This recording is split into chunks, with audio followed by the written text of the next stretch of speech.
हाँ बच्चों, अब हम पढ़ते हैं प्रॉपर्टीज ऑफ आयनिक कंपाउंड। कुछ आयनिक कंपाउंड आप सैंपल की तरफ लीजिए। Sodium chloride, potassium iodide, barium chloride. इनके फिजिकल स्टेट को आप ऑब्जर्व करिए और एक स्पैचुला में लीजिए और इन्हें इस तरीके से हीट करिए। फिर आप इनका फिजिकल स्टेट देखिए, आफ्टर हीटिंग क्या होता है। ठीक है। फिर मेक सर्किट, इस तरीके का सर्किट बनाइए। इनका सोल्यूशन ले लीजिए और इसमें सर्किट बनाइए इस तरीके का। फिर आप देखिए व्हाट डिड यू ऑब्जर्व। आप हम आगे देखेंगे क्या हमने ऑब्जर्व किया इससे। तो पहले बात करते हैं physical nature. Ionic compound are solids. Ionic compound solid होते हैं, हार्ड होते हैं। हार्ड क्यों होते हैं? क्योंकि इनके बीच force of attraction between positive and negative ions, positive और नेगेटिव आयंस के बीच के अट्रैक्शन के वजह से ये हार्ड होते हैं। These compounds are generally brittle and break into pieces when pressure.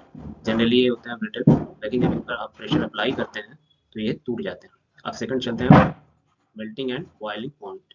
Ionic compound का मेल्टिंग और बॉइलिंग पॉइंट हाई होता है, have high boiling point melting point. This is because क्योंकि the amount of energy is required to break the strong interionic attraction.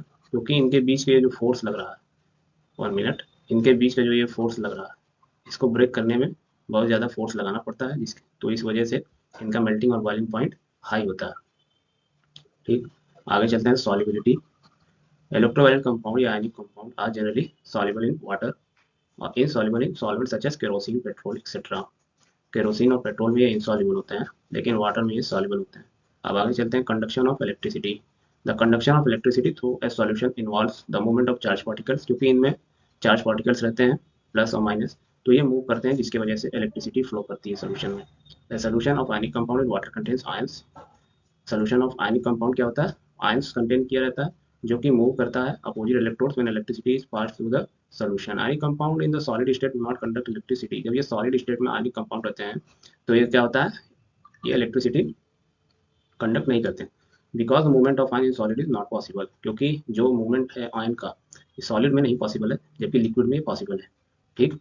Solid में इसलिए नहीं possible है क्योंकि इनके रिजिड स्ट्रक्चर की वजह से इनमें इलेक्ट्रिसिटी नहीं फ्लो करती।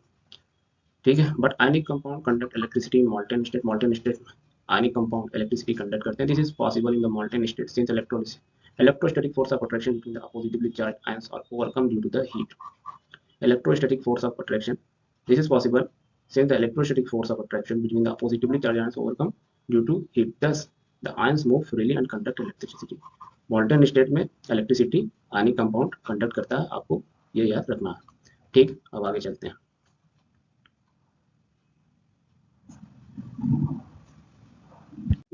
अब आगे पढ़ते हैं दोस्तों, ऑकरेंस ऑफ मेटल।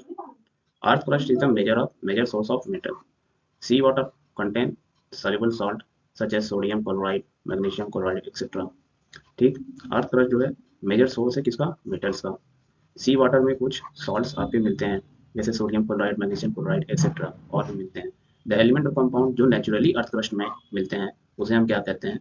जो एलिमेंट और कंपाउंड नेचुरली अर्थ क्रस्ट में मिलते हैं उन्हें हम क्या कहते हैं? मिनरल्स। कुछ जगह पे मिनरल्स बहुत हाई होते हैं, और तो and the metals can be profitably extracted. तो उनमें से हम क्या कहते हैं? मेटल हम एक्सट्रैक्ट कर लेते हैं, मेटल उसमें से हम निकाल सकते हैं। दीज मिनरल्स आर कॉल्ड, और इन मिनरल को क्या कहते हैं? ओर कहते हैं। ठीक। एक्सट्रैक्शन ऑफ मेटल्स, किस तरीके से एक्सट्रैक्ट किया जाए मेटल, किस तरीके से मेटल को निकाला जाए। You have learn about the reactivity series of metal. आपने रिएक्टिविटी सीरीज मेटल की पढ़ रखी है इससे पहले प्रीवियस क्लास में।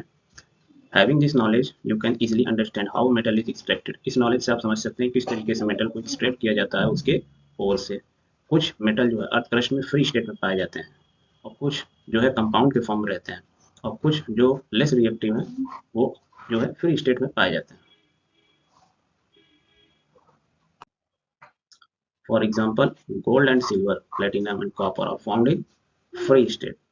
Copper and silver are found in found in combined state as their sulfides or oxide ores. देखो बेटा, गोल्ड, सिल्वर, प्लेटिनम, कॉपर, ज्यादातर ये सब क्या है? फ्री स्टेट में पाया जाता है। लेकिन कॉपर और सिल्वर ये क्या है? कंपाउंड के फॉर्म में भी पाया जाता है, सल्फाइड ओर या ऑक्साइड ओर के फॉर्म में भी पाया जाता है। Copper and silver. ठीक। Copper and silver. The metal at the top of the activity series जैसे के, potassium, sodium, calcium, magnesium, aluminium. ठीक।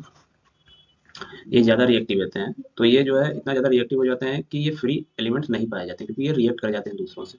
तो कहाँ से आप फ्री पाइएगा इसको? The metal in the middle of the activity series Zn F, ये वाला Zn, zinc, iron, lead, copper, ये जो है मॉडरेटली रिएक्टिव होते हैं, न ज़्यादा बहुत ज़्यादा भी रिएक्टिव होते हैं, न बहुत ज़्यादा कम रिएक्टिव होते हैं, मीडियम में होते हैं। They are found in earth crust as mainly as oxide, sulphides और कार्बोनेट्स। ये किस फॉर्म में पाए जाते हैं अर्थ क्रस्ट में?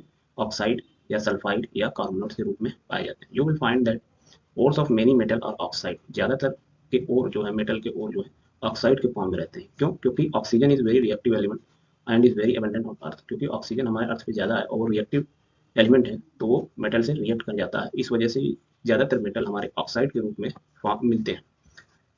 Thus, on the basis of reactivity, we can group the metals into the following three categories. Reactivity के आधार पर हम जो है मेटल को थ्री फॉर्म में कैटेगरी में डिवाइड कर सकते हैं। पहला मेटल ऑफ लो रिएक्टिविटी, दूसरा मेटल ऑफ मीडियम रिएक्टिविटी।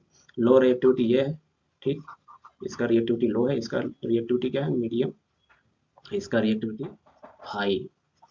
तो ये फ्री स्टेट में नहीं पाया जाएगा, ठीक, और ये फ्री स्टेट में पाया जाएगा, ठीक है, और ये ऑक्साइड के फॉर्म में पाया जाएगा, ज़्यादातर ऑक्साइड, कार्बोनेट्स, सल्फाइड्स के फॉर्म में पाया जाएगा। Different techniques are use to obtain the metal falling in each category. Different different technique आपको लगानी पड़ेगी मेटल को एक्सट्रैक्ट करने में, मेटल को अलग करने में उनकी ओर से। Several steps are involve in extraction of pure metal. कुछ स्टेप हैं जो आपको करने पड़ेंगे। A summary of this step given in figure. आगे आपको बताया जाएगा कौन कौन से स्टेप। तो आगे चलते हैं। देखिए इस टेबल को हम समझते हैं। जो मेटल्स ऑफ हाई रिएक्टिविटी होते हैं, ठीक, और एक होता है मेटल जो मीडियम जिसकी रिएक्टिविटी हो, और तीसरा क्या होता है जो लो रिएक्टिविटी, ठीक। तो जो मेल्टिंग जिसका हाई रिएक्टिविटी होता है उनको क्या किया जाता है? इलेक्ट्रोलिसिस किया जाता है, इलेक्ट्रोलाइसिस किया जाता है, और हमें प्योर मेटल मिल जाता है। जो मीडियम होते हैं वो कार्बोनेट ओर के रूप में प्रेजेंट होते हैं या सल्फाइड। कार्बोनेट के रूप में अगर होंगे तो उनको कैल्सिनेशन करके, कैल्सिनेशन करेंगे तो हमें क्या मिल जाएगा? कैल्सिनेशन करेंगे तो हमें मिल जाएगा ऑक्साइड, मेटल ऑक्साइड मिल जाएगा। और अगर सल्फाइड के फॉर्म में होगा तो हम क्या करेंगे? रोस्टिंग करेंगे तो हमें मिल जाएगा क्या? ऑक्साइड। अब जब हमें ऑक्साइड मिल गया तो हम यहाँ से क्या करेंगे? रिडक्शन हो जाएगा, मेटल का रिडक्शन करा देंगे और हमें क्या हो जाएगा? प्योर मेटल मिल जाएगा, ठीक। जो लो मेटल जो लो रिएक्टिविटी है उन्हें अगर सल्फाइड ओर में तो उन्हें आप क्या करिए? रोस्टिंग कर दीजिए, आपको मेटल मिल जाएगा, ठीक। अब हम इसे और भी ब्रीफ और भी एक्सप्लेन करके हम समझते हैं। आगे बढ़ते हैं। Ores mined from the earth are usually contaminated with large amount of impurities such as soil sand called gangue। जो ओर हमें माइंड होती है अर्थ क्रस्ट से, उसमें बहुत सी इम्प्योरिटी रहती है। उस जैसे इम्प्योरिटी क्या होती है? सॉइल रहता है, सैंड रहता है और भी एक्सेट्रा। और उन इम्प्योरिटीज को हम क्या कहते हैं? गैंग, ठीक। The impurity must be remove from the ore prior to the extraction of metal. आपको मेटल के एक्सट्रैक्शन से पहले इम्प्योरिटी को क्या करना पड़ता है? रिमूव। आप इम्प्योरिटी को क्या करिएगा? रिमूव, ठीक। दिस प्रोसेस दिस प्रोसेस इस प्रोसेस को हम क्या, the process used for removing the gangue from the ore, मतलब ओर से गैंग को हटाने के लिए। तो उसमें जो प्रोसेस होते हैं वो किस आधार पर होते हैं कि उनकी फिजिकल और केमिकल प्रॉपर्टीज गैंग की क्या है, ओर की क्या है, ठीक है। तो उस पर अलग अलग प्रोसेस अलग अलग अप्लाई किया जाता है, जिस तरीके से उसकी फिजिकल प्रॉपर्टीज हो, केमिकल प्रॉपर्टीज हो, हर डिफरेंट डिफरेंट पर डिफरेंट डिफरेंट प्रोसेस अप्लाई किया जाता है। Different separation techniques are accordingly employed, मतलब different different separation, different different techniques apply किया जाता है डिफरेंट डिफरेंट ओर और गैंग पर। अब आगे चलते हैं। Extracting metals of low reactivity in the activity series। Metal low in the activity series very unreactive, बहुत अनरिएक्टिव होते हैं। The oxide of these metal can be reduce to metals by heating alone. इनके oxide को आप heat कर दीजिए अकेले तो ये क्या होते हैं? आपको मेटल आपको मिल जाएगा। फॉर एग्जांपल सिनेबर, जिसका फॉर्मूला है मर्क्यूरी का sulphide, is an ore of mercury. यह एक मर्करी की ओर है। When it is heated in air, जब इसको हीट किया जाता है एयर में, ये पहले कन्वर्ट होता है मर्क्यूरिक ऑक्साइड में। फिर मर्क्यूरिक ऑक्साइड ये हुआ, हीट किया आपने, हीट आपने हीट किया इसको एयर में, तो ये क्या बना? Mercuric oxide.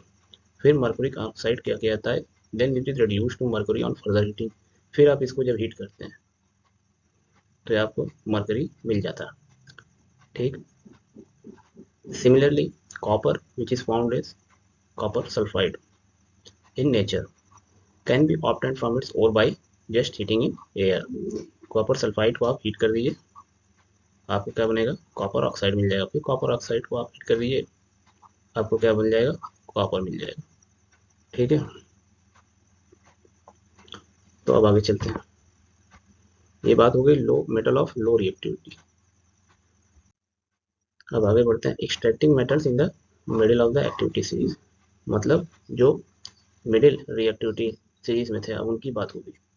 The metal in the middle of the activity series such as iron, zinc, lead, copper और मॉडरेटली रिएक्टिव। ये क्या है, मॉडरेटली रिएक्टिव होते हैं। आयरन, जिंक, लेड, कॉपर ना ज़्यादा रिएक्टिव होते हैं ना ज़्यादा कम रिएक्टिव होते हैं, ये मीडियम के होते हैं। These are usually present in sulphide और कार्बोनेट। ये सल्फाइड या कार्बोनेट के रूप में नेचर में प्रेजेंट रहते हैं। It is easier to obtain metal from its oxide. और हमें ऑक्साइड से मेटल को किस तरीके से प्राप्त करना है, किस तरीके से गेट करना है, ये हमको बहुत आसान है, पता भी है। ठीक, as compared to its sulphides and carbonates. और सल्फाइड और कार्बोनेट की तुलना में ये आसान है। मेटल फ्रॉम ऑक्साइड, ऑक्साइड से मेटल को प्राप्त करना सल्फाइड और कार्बोनेट की तुलना में आसान है। Therefore prior to reduction the metal sulphides and carbonates must be converted into metal oxide.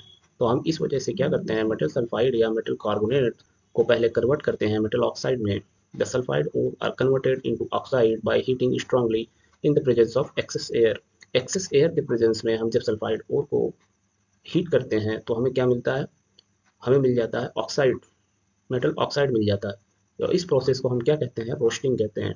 और कार्बोनेट एयर को अगर हम ऑक्साइड के रूप में प्राप्त करना है हमें, तो हम क्या करते हैं, हीट करते हैं लिमिटेड एयर में। लिमिटेड एयर में अगर आप कार्बोनेट को हीट करिएगा तो आपको क्या मिलेगा, मेटल ऑक्साइड। और अगर सल्फाइड ओर है, सल्फाइड ओर में आपको एक्सेस एयर में हीट करना पड़ेगा तो आपको क्या मिलेगा, मेटल ऑक्साइड। ठीक, दिस प्रोसेस जैसे ये है जिंक सल्फाइड, आप इसको हीट किए, ठीक, तो आपको क्या मिला, जिंक ऑक्साइड। ठीक है, ये हुआ आपका roasting. The place this process is known as calcination. The chemical calcination क्या होगा, carbonate, zinc carbonate. Zinc carbonate को जब आप हीट करेंगे लिमिटेड एयर में, लिमिटेड एयर में जब आप हीट करेंगे तो क्या होगा, आपको देगा जिंक ऑक्साइड दे देगा, मेटल ऑक्साइड। ठीक है, तो कैल्सिनेशन ये हो गया कार्बोनेट में, और रोस्टिंग क्या हो गया, सल्फाइड में, जब हम एक्सेस एयर में हीट किए और यहाँ लिमिटेड एयर में हीट किए। ठीक है, तो हमें मिला यहाँ मेटल ऑक्साइड, यहाँ पे भी मिल गया मेटल ऑक्साइड। अब मेटल ऑक्साइड से मेटल किस तरीके से होता है ये हमें पता है। Metal oxide are then reduced to the corresponding metal by using suitable reducing agent such as carbon। अब हम क्या करेंगे, मेटल ऑक्साइड को रिड्यूस कर देंगे मेटल में बाई कुछ रिड्यूसिंग एजेंट का यूज करके, जैसे कि कार्बन। फॉर एग्जांपल कि जब जिंक ऑक्साइड को हम हीट करते हैं विद कार्बन से तो हमको क्या मिलता है, कार्बन मिल जाता है। ठीक, तो जिंक ऑक्साइड को हमने कार्बन के साथ हीट कर दिया तो हमें मिल गया जिंक। ठीक है, तो हम अपना मेटल जो था हमें रिक्वायर था वो मिल गया जिंक। ठीक, मेटल ऑक्साइड से हमको क्या मिल गया, अब मेटल मिल गया। ओके, तो जो हमारा एम था वो हमें मिल गया। ठीक है, you are already familiar with the process of oxidation and reduction explain in the first chapter. आपको ऑक्सीडेशन और रिडक्शन पता होगा, जो हम लोग पहले फर्स्ट चैप्टर में पढ़ चुके हैं। Obtaining metals from their compound is also known as reduction process. मतलब ये obtaining metals from their compound, उनके कंपाउंड में से जो हम ये कंपाउंड था इसमें से हम जो मेटल प्राप्त करते हैं उसे हम क्या कहते हैं, रिडक्शन प्रोसेस। ठीक है, beside using carbon to reduce metal oxide to metal sometime displacement reaction can also be used. मतलब कार्बन की जगह पे हम कुछ reduce metal oxide to metal, कुछ डिस्प्लेसमेंट रिएक्शन हम करा सकते हैं और हमको क्या मिल जाएगा, हमको मिल जाएगा metal. The highly reactive metal such as sodium, calcium, aluminium etcetera are used as reducing agent. जो हाईली रिएक्टिव मेटल होते हैं जैसे सोडियम, कैल्शियम, अगर उनके साथ हम मेटल ऑक्साइड का रिएक्शन करा दें तो हमको क्या मिल जाएगा, रिड्यूस, तो हमको क्या मिल जाएगा, मेटल मिल जाएगा। मतलब कार्बन की जगह पे अगर हम कार्बन की जगह पे हम अगर सोडियम, ठीक है, कार्बन की जगह हम सोडियम या कैल्शियम ले लें तो हमको क्या हो जाएगा, तो हमारा काम बन जाएगा, हमें मेटल मिल जाएगा। ठीक है, आगे चलते हैं, अब आगे पढ़ते हैं दोस्तों। हाँ, तो reducing agent because they can displace metal of low reactivity from their compound. जो लो रिएक्टिविटी मेटल होते हैं उनको क्या करता है, वो डिस्प्लेस कर देता है। जैसे manganese, for example when manganese dioxide is heated with aluminium powder, aluminium powder के साथ जब इसे हीट किया जाता है तो फॉलोइंग रिएक्शन प्लेस, तो क्या होता है, मैग्नीज यहाँ पे आ जाएगा और ये एल्यूमिनियम के साथ एल्यूमिनियम जाके रिएक्ट कर जाएगा, बना लेगा। ठीक, ठीक है, Al2O3 बना लेगा। ये जाके एल्यूमिनियम जाके मैग्नीज के साथ रिएक्ट कर गया क्योंकि ये और हाई रिएक्टिविटी था, मैग्नीज से ज़्यादा रिएक्टिविटी है। ठीक, कैन यू आइडेंटिफाई, और इसमें कुछ क्या होगा, हीट भी निकलेगा। Can you identify the substance that are getting oxidised and reduced, क्या आप आइडेंटिफाई कर पा रहे हैं कौन सा सब्सटेंस ऑक्सीडाइज हुआ है और कौन सा सब्सटेंस रिड्यूस हुआ है। जो सब्सटेंस ऑक्सीडाइज, ये क्या होगा, जो ऑक्सीडाइज लूज ऑक्सीजन को लूज करे उसका क्या हुआ, रिडक्शन हुआ। ठीक, और जो और जिसने ऑक्सीजन को गेन कर लिया यानी एल्यूमिनियम ने गेन कर लिया उसका क्या हुआ, ऑक्सीडेशन हो गया। ठीक, दिस डिस्प्लेसमेंट रिएक्शंस और हाईली एक्सोथर्मिक रिएक्शन, ये डिस्प्लेसमेंट रिएक्शन क्या होता है, हाईली एक्सोथर्मिक रिएक्शन होता है। मतलब इसमें हीट क्या होती है, निकलती है और बहुत ज़्यादा हीट निकलती है, और इतना निकलती है कि मेटल जो आपका मिलता है वो क्या होता है, एकदम पिघले लिक्विड के रूप में मिलता है। जैसे देखिए यहाँ पे मैग्नीज था सॉलिड के रूप में, ये क्या है, स्टेट बता रहा है, आप स्टेट बता रहा है। ठीक, और यहाँ पे क्या मैग्नीज है, आपको लिक्विड के रूप में मिला हुआ है। क्यों, क्योंकि हीट बहुत ज़्यादा रिएक्शन से निकली। ठीक, in fact the reaction of iron oxide with aluminium is use to join railway tracks और क्रैक मशीन पार्ट्स। एक एग्जाम्पल है इसका कि जब आयरन ऑक्साइड को हम एल्यूमिनियम के साथ रिएक्शन करते हैं, क्योंकि एल्यूमिनियम ज़्यादा रिएक्टिविटी है, तो ये क्या कर जाएगा, रिएक्ट कर जाएगा ऑक्सीजन से, और आयरन आयरन मिलेगा हमें, और यहाँ बना देगा ये L2O3 और हीट भी निकलेगा। ठीक, तो जो हमें यहाँ आयरन मिला वो किस फॉर्म में मिलेगा, लिक्विड फॉर्म में मिलेगा। क्यों, क्योंकि हीट बहुत ज़्यादा इवॉल्व हुई, और यहाँ पे क्या था, आयरन ऑक्साइड सॉलिड के रूप में था। ठीक, और इसका हम यूज़ कहाँ करते हैं, रेलवे ट्रैक को जोड़ने में करते हैं। ठीक, अब आगे चलते हैं, extraction of metals toward the top of the activity series, मतलब जो मेटल बहुत ज़्यादा हाई रिएक्टिविटी होते हैं, अब उनके बारे में पढ़ेंगे कि उनका एक्सट्रैक्शन कैसे होगा। The metal high up in the reactivity series are very reactive, क्योंकि जो मेटल जो हाई रिएक्टिविटी सीरीज में थे वो क्या है, बहुत रिएक्टिव होते हैं। They can not be obtain from their compound by heating with carbon, उनको अगर आप कार्बन के साथ हीट करेंगे तो क्या होगा, वो आपको नहीं मिल पाएगा। ठीक, मेटल आपको नहीं मिलेगा। For example, carbon can not reduce the oxide of sodium, magnesium, जैसे मैग्नीशियम, ठीक, मैग्नीशियम प्लस कार्बन अगर हम करें तो क्या होगा, हमें मेटल मैग्नीशियम नहीं मिल पाएगा। यहाँ मैग्नीशियम हमको नहीं मिल पाएगा। क्यों, क्योंकि मैग्नीशियम ज़्यादा रिएक्टिव है, तो ये ऑक्सीजन से रिएक्ट कर जाएगा, ना कि ये कार्बन से जाकर कार्बन इससे कम रिएक्टिव है, तो कार्बन ऑक्सीजन से जाकर नहीं रिएक्ट करेगा। ठीक, तो ये MgO2 के ही फॉर्म में बना रहेगा। ठीक है, तो कह रहा है सोडियम, और इसी तरीके से सोडियम भी, इसी तरीके से कैल्शियम भी, इसी तरीके से एल्यूमिनियम एक्सेट्रा, क्योंकि ये कार्बन से ज़्यादा रिएक्टिविटी है। ठीक है, हाई रिएक्टिव है, तो ये क्या होगा, आप इनको नहीं कर पाइएगा, ऑक्साइड को इनको ब्रेक नहीं कर पाइएगा। This is because these metals have more affinity for oxygen, क्योंकि ऑक्सीजन के प्रति ज़्यादा एफिनिटी रखते हैं कार्बन की तुलना में। These metal are obtained by electrolytic reduction, इनके लिए हम क्या करेंगे, इस तरीके के मेटल को हम पाने के लिए क्या करेंगे, सोडियम मैग्नीशियम इन सब मेटल को हम पाने के लिए क्या करेंगे, हम करेंगे इलेक्ट्रोलाइटिक रिडक्शन। ठीक है, इसमें क्या होगा, सोडियम या magnesium calcium obtained by electrolysis of their molten chlorides, इनके हम लेंगे मोल्टेन क्लोराइड्स। ठीक है, और उनको इलेक्ट्रोलाइसिस करेंगे। ठीक है, उससे हमको मिल जाएगा मेटल। द मेटल और डिपॉजिट, मेटल कहाँ डिपॉजिट हो जाएगा, कैथोड पे, कैथोड पे हमको मेटल मिल जाएगा। ठीक, Na मिल गया सोडियम, और एनोड पे क्या मिलेगा हमको, क्लोरीन गैस मिलेगी। ठीक, while the chlorine is liberated at anode, ठीक, द रिएक्शन और ये रिएक्शन ये इसी तरीके से हम एल्यूमिनियम भी करेंगे इलेक्ट्रोलाइसिस मेथड से। ठीक, उसके ऑक्साइड को एल्यूमिनियम ऑक्साइड को हम क्या करेंगे, उसके ऑक्साइड से हम उसके मेटल को प्राप्त कर लेंगे। ठीक, तो जो मेटल हाई रिएक्टिविटी उनके ऑक्साइड से हम मेटल को एक्सट्रैक्ट करने के लिए क्या करते हैं, हम इलेक्ट्रोलाइसिस मेथड यूज करते हैं। ठीक है, ये आपको याद रहेगा। आगे बढ़ते हैं, नेक्स्ट स्लाइड चलते हैं, आगे चलते हैं दोस्तों, रिफाइनिंग ऑफ मेटल्स। ठीक, refining of metals, the metals produced by various reduction process described above are not very pure. जिस प्रोसेस हम अभी तक डिस्कस किए हैं, तो रिडक्शन प्रोसेस से क्या होता है, मेटल उतने प्योर आपको नहीं मिल पाते हैं। दे कंटेंट, कुछ उनमें इम्प्योरिटीज होती हैं जो कि आपको रिमूव करनी पड़ती है प्योर मेटल्स पाने के लिए। द मोस्ट वाइडली ऑयस, सबसे अच्छा मेथड कौन है इम्प्योर मेटल्स को हटाने के लिए, इम्प्योर मेटल से मेटल को आपको पाने के लिए, इलेक्ट्रोलाइटिक रिफाइनिंग। ठीक, इलेक्ट्रोलाइटिक रिफाइनिंग जो हम पढ़े हैं, many metal such as copper, zinc, nickel, silver, gold etcetera are refined electrolytically, इनको किस प्रोसेस से किया जाता है, ज़्यादातर इलेक्ट्रोलाइसिस प्रोसेस से किया जाता है। इन दिस प्रोसेस, इस प्रोसेस में क्या होता है, इम्प्योर मेटल कहाँ, impure metal is made at anode, यहाँ पे क्या होता है, एनोड है, प्लस साइन है, इसको हम क्या बोलेंगे, एनोड, माइनस साइन है, इसको क्या बोलेंगे, कैथोड। ये बैटरी से कनेक्ट हो जाता है। ठीक, और इसमें स्विच ऑन कर दिया जाता है, इसमें करंट फ्लो करने लगता है। ठीक, तो इम्प्योरिटीज़ क्या होती है, बैठ जाएगी यहाँ पे, जो कि यहाँ इम्प्योरिटीज़ बैठी हुई। ठीक, और मेटल हमको कहाँ मिल जाएगा, यहाँ पे। ठीक, ए सोल्यूशन इम्प्योरिटीज कहाँ मिलेगी आपको, made at anode and pure metal is made at cathode. A solution of metal salt is used as an electrolytic. Metal salt के सोल्यूशन को हम क्या करेंगे, इलेक्ट्रोलाइट की तरह यूज करेंगे। ठीक, ये है आपका सोल्यूशन। ठीक, तो मेटल सॉल्ट का सोल्यूशन को हम क्या करेंगे, इलेक्ट्रोलाइट करेंगे। दिस ऑपरेटर इज सेटअप, ये फिगर इसमें आपको करके दिखाया गया है। ऑन पासिंग करंट, करंट को जब हम पास करते हैं इसमें, तो प्योर मेटल वही है जो हमने बताया, pure metal is formed at anode, pure metal is formed, pure metal from the anode dissolve into the electrolyte, electrolyte में डिसॉल्व हो जाते हैं, an equivalent amount of pure metal from the electrolyte is deposited at cathode. ठीक, metal आपको कहाँ dissolve हो जाएगा, cathode.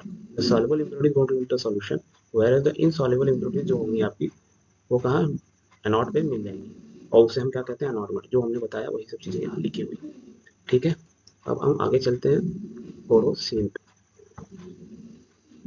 अब चलते हैं बाबू कोरोसिन पे। कोरोसिन हमने चैप्टर 1 में पढ़ रखा है। ठीक, क्या होता था वहाँ पर कि जब सिल्वर जो हमारा है आर्टिकल, वो क्या हो जाता था, ब्लैक हो जाता था। क्यों, क्योंकि वो ऑक्सीजन से रिएक्ट कर जाता था। This is because it react with sulphur in the air form coating silver sulphide, sorry silver से रिएक्ट कर जाता था, सल्फर से रिएक्ट कर जाता था इन द एयर, और सिल्वर सल्फाइड की एक कोटिंग लेयर बना लेता था। ठीक है, इसी तरीके से copper react with moist carbon dioxide, copper किससे रिएक्ट कर जाता है, मॉइस्ट कार्बन डाइऑक्साइड से, एयर में जो प्रेजेंट रहती है उससे रिएक्ट कर जाता है, और उसका जो शाइनी ब्राउन सरफेस है उसको लूज कर देता है और ग्रीन कलर का कोट हो जाता है उसके सरफेस पे।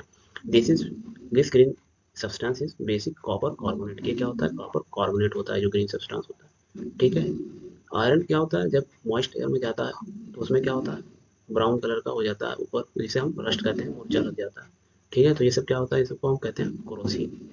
ठीक, तो मूर्छा क्यों लगता है, क्योंकि वो ऑक्सीजन के साथ आयरन रिएक्ट कर जाता है और आयरन ऑक्साइड अपने सरफेस पे बनाने लगता है। ठीक है, तो हम इस प्रोसेस को कहते हैं, इस प्रोसेस को कहेंगे कोरोसिन कहेंगे। अब आगे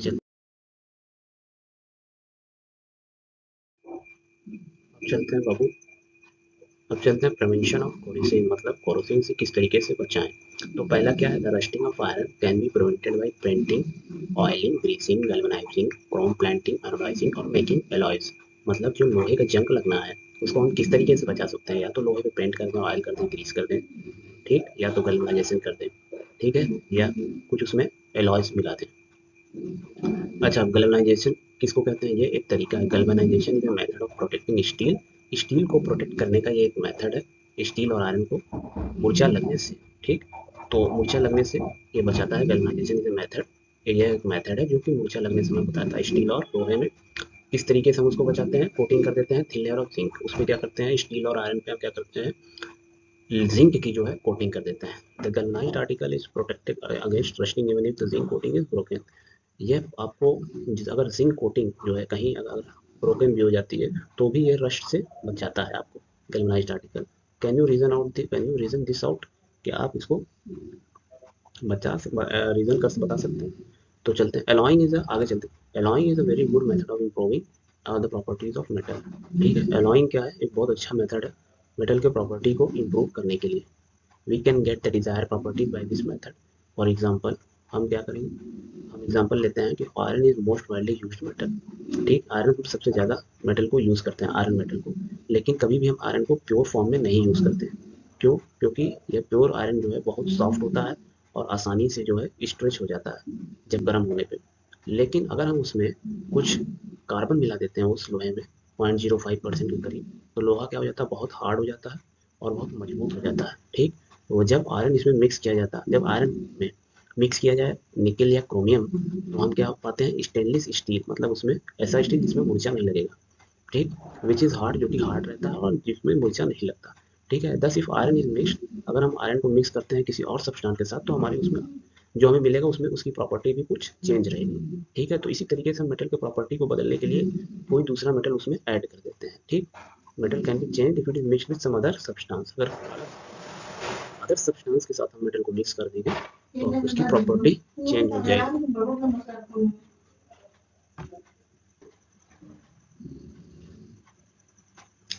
आगे चलते हैं दोस्तों, N alloy is homogeneous mixture. Alloy क्या होता है, दो या दो से अधिक मेटल का जो है होमोजेनियस मिक्सचर होता है, या मेटल या नॉन मेटल का मिक्सचर होता है। ठीक है, होमोजेनियस मिक्सचर होता है, it is prepared by first melting primary metal पहले क्या करते हैं, मेटल को गला लेते हैं और फिर उसमें इम्प्योरिटी मिला देते हैं डिफरेंट प्रोपोर्शन में, फिर उसे ठंडा करते हैं। ठीक, जैसे प्योर गोल्ड है, प्योर गोल्ड को जो हम लोग जो लड़कियाँ सोना पहनती हैं, सोने का हार या बाली, वो क्या होता है, प्योर एकदम सोने का नहीं होता, उसमें कुछ इम्प्योरिटीज़ भी होती है। ठीक, प्योर सोना जो है 24 कैरेट गोल्ड का होता है।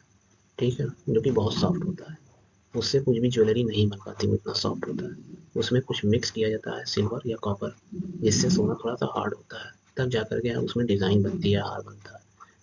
इंडिया में क्या है, 22 कैरेट का गोल्ड चलता है। ठीक है, कुछ भी बनाने के लिए, ज्वेलरी बनाने के लिए 22 कैरेट का गोल्ड यूज़ किया जाता है। 22 कैरेट का गोल्ड मतलब कि अगर आपके पास 24 पार्ट है, 24 पार्ट है तो उसमें से 2 पार्ट क्या है, इम्प्योरिटी। ठीक है, 2 पार्ट क्या है, इम्प्योरिटी, और बाकी 22 पार्ट क्या है। ठीक, और 22 पार्ट क्या है, गोल्ड। ठीक है, अब आगे चलते हैं।